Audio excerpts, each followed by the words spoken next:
നിങ്ങളുടെ favourite shows ഇനി ഒരിക്കലും മിസ്സാവില്ല. ഇപ്പോൾ C5 കാണും നിങ്ങളുടെ ഫേവറേറ്റ് ഷോ തികച്ചും സൗജന്യമായി. ഇന്ദ്രജയുടെ ഓപ്പറേഷൻ ഒന്ന് പാളിയെൻ തോന്നുന്നു. ചക്കിന് വെച്ചത് കൊക്കിന് കൊണ്ടു, ഇവക്കിട്ട് വെച്ചത് ഇങ്ങേർക്കിട്ട് കൊണ്ടു. എന്താ പറ്റിയെന്ന് പറയേ. അമ്പലത്തിൽ വെച്ച് ഒരു അപകടം ഉണ്ടായതാച്ച. അത് ദേവി ഇല്ലാതാക്കാൻ വേണ്ടി ആരോ ചെയ്തതാ.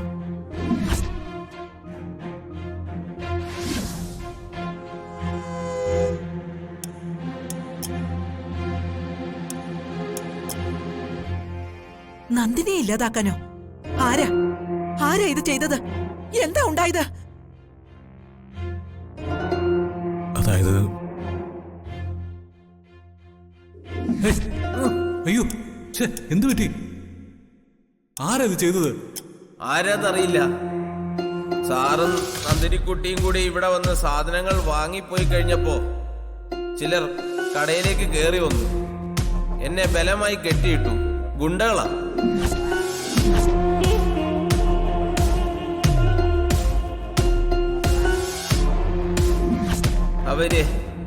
ഞാനറിയാതെ അവര് നേരത്തെ വന്ന് നാളികേരത്തിൽ എന്തോ ചെയ്തു വെച്ചെന്ന് സംശയമുണ്ട്.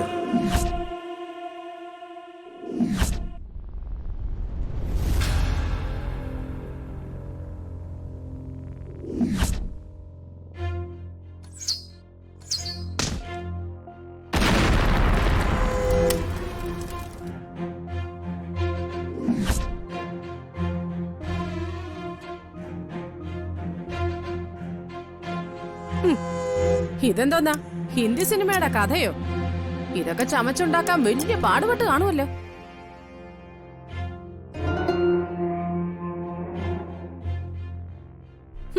ഇതൊക്കെ അമ്മയെ വിശ്വസിപ്പിക്കാൻ വേണ്ടി ഇവര് നടത്തുന്ന വെറും നാടകമാച്ച.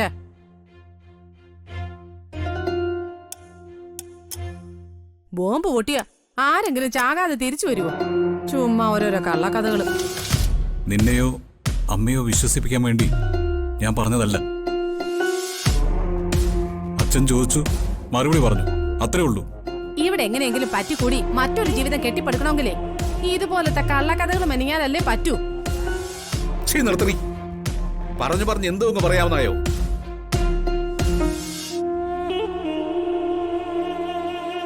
നിന്റെ നാവിന് ലൈസൻസ് ഇല്ലെന്ന് കരുതി ഞങ്ങളുടെ മുമ്പിലേക്ക് പ്രസംഗിക്കാൻ വരരുത്. ഞാൻ എന്നേ വരെ നിന്നെ തല്ലിയിട്ടില്ല. പക്ഷേ ഇനി നീ എന്റെ കയ്യിൽ നിന്ന് വാങ്ങിക്കും. കയറിപ്പൊടിയത്. തെറ്റുപറ്റിയത് എനിക്കാ. ശാപം കിട്ടിയ നിന്റെ കൂടെ എന്റെ നന്ദിനെ വിടാൻ പാടില്ലായിരുന്നു. കൈമളേട്ടന് ഇതിൽ ഇടപെടണ്ട. എനിക്ക് പറയാനുള്ളത് ഞാൻ പറഞ്ഞേ അടങ്ങും.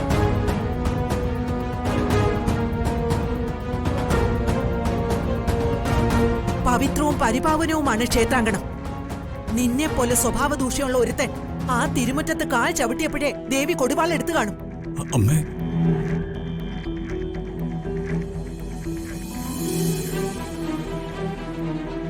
നീ എന്റെ നന്ദിനിയോടൊപ്പം ചെന്നത് ദേവിക്ക് പോലെ ഇഷ്ടമായില്ല എന്നർത്ഥം. രാജലക്ഷ്മി, മതി.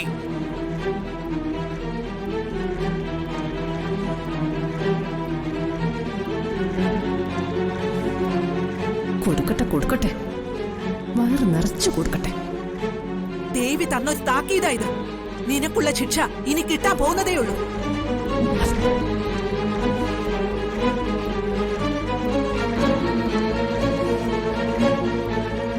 ശാപകാലത്ത് എന്റെ വയറ്റിൽ വന്ന് പിറന്ന അസുര സന്തതി.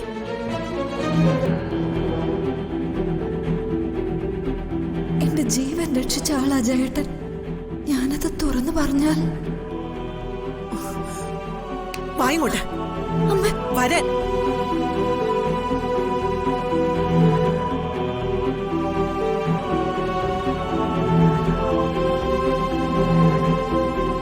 മനസ്സറിയുന്നവരുടെ സാന്നിധ്യമാണ് മുറിവുണക്കുന്ന ഏറ്റവും നല്ല ഔഷധം. വിഷമിക്കണ്ട, അച്ഛന്റെ ആത്മസാന്നിധ്യം എപ്പോഴും നിന്നോടൊപ്പം ഉണ്ടാകും.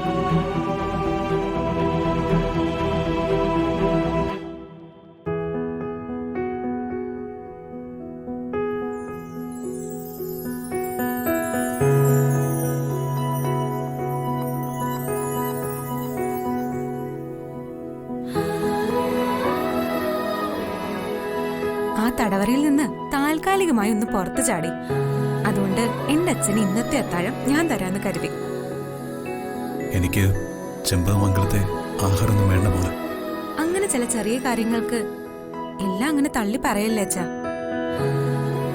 ഈ ചെമ്പകമംഗലത്തെ ആഹാരം കഴിച്ച എന്റെ അച്ഛൻ വളർന്നത്. മുത്തശ്ശി പറഞ്ഞൊന്നും അച്ഛൻ കാര്യമായിട്ട് എടുക്കല്ലേ. മുത്തശ്ശി ഒരു സ്നേഹത്തിന്റെ കലവറയാ. അച്ഛനോട് കാണിക്കുന്ന ഈ ദേഷ്യമൊക്കെ എനിക്ക് തോന്നുന്നത് ഒരുതരം അടവാണെന്നാ.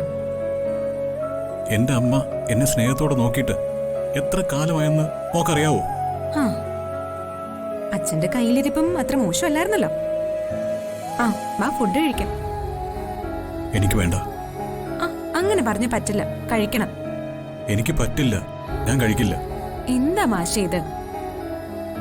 ഈ ആഹാരം ആരാ ഉണ്ടാക്കിയെന്നറിയോ?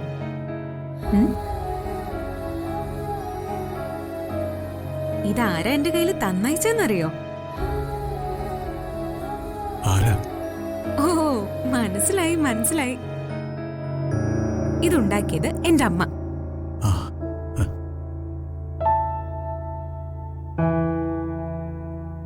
ഇത് അച്ഛന് നീ തന്നെ കൊണ്ടു കൊടുക്കണമെന്ന് പറഞ്ഞ് എന്റെ കയ്യിൽ തന്നയച്ചതും അമ്മയാ.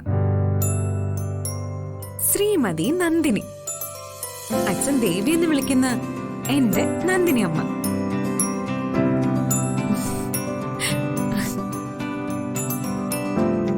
ഇപ്പൊ എന്ത് പറയുന്നു? ശകലം കഴിക്കുന്നോ? അങ്ങനെയാണെങ്കിൽ ശകലം ആക്കുന്ന എന്തിനാ? മൊത്തം കഴിച്ചേക്കല്ലേ? ദേവിയുടെ കൈ കൊണ്ടുണ്ടാക്കിയ ഭക്ഷണം കഴിച്ചിട്ട് എത്ര കൊല്ലായെന്നറിയോ? എന്നാ വാ.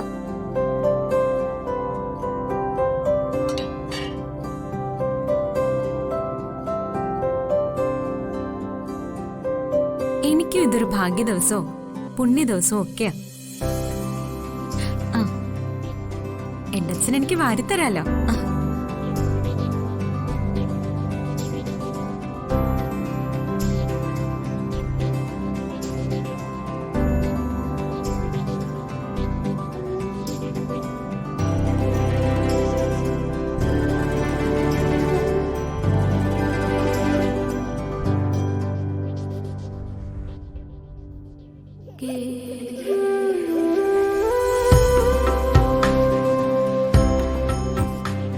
ജീവിതത്തിൽ ആദ്യമായി കൈക്ക് പരിക്ക് പറ്റിയതിന് സന്തോഷിക്കാൻ ഞാൻ. അതെന്താ അച്ഛാ? എന്റെ പൊന്നുമോള് അച്ഛന് ആഹാരം വാരി തന്നുകൊണ്ട്.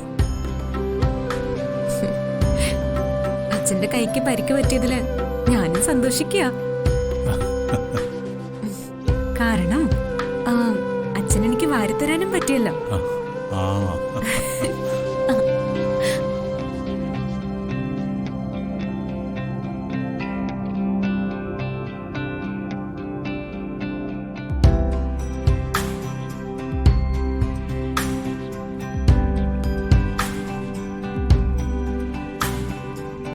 ഡൗൺലോഡ് ചെയ്യൂ C5 ആപ്പ്. കാണൂ എല്ലാ എപ്പിസോഡുകളും സൗജന്യമായി.